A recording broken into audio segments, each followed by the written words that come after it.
Hey guys, welcome to my Jeri Priya channel vlog. আপনাদেরকে সবাইকে আমার চ্যানেল স্বাগত। আশা করছি আপনার সব ভালো আছে, আমি খুব ভালো আছি। তো ওটা দেখিয়েছিলাম হচ্ছে উচ্ছের দানা থেকে উচ্ছে হয়েছে।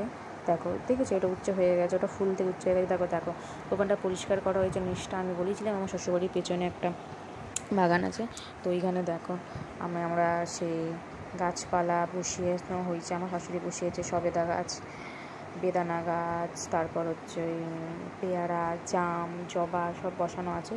ফুল থেকে ফলস্বরূপ আম গাছ। তো নিজেদের জায়গাতে নিজেদেরকে পরিষ্কার করতে হবে। মাঝে মাঝে আমার স্বামীও করে। তো সেদিনকে বললো যে আমি করছি, এলাম না আমি করব। তো বললো ঠিক আছে করো। তো যাই হোক, আমি তোমাদেরকে এই গাছপাতাগুলো কাটছিলাম। দেখো গাছপাতা বলে কলমি শাক ভর্তি হয়ে গেছে, যত সব আবর্জনা শাক, কলমি শাক সব ভর্তি হয়ে যে ফেলে দিচ্ছি। তো যাই হোক, অল্প অল্প করে আমি হাত দিয়ে শাকগুলোকে করে নিচ্ছি, ফেলে দিচ্ছি। তো দেখো ওখানে আমার শাশুড়ি কচু পাতা কাটছিল, তো এইখানে আমি হাত দিয়ে করে নিচ্ছি। দেখেছো, কেউ খায় না, কী হবে, সব ফেলে দিচ্ছি। দেখো কত শাক তুলে ফেলে দিচ্ছি। তো যাই হোক, কী আর হবে, কিছু করার নেই। তো তারপর আমরা ওই দিক থেকে বেরিয়ে গেছিলাম। বেরিয়ে গিয়ে দেখলাম এদিকে একটা লঙ্কার দানা দিয়ে চারা হয়েছে।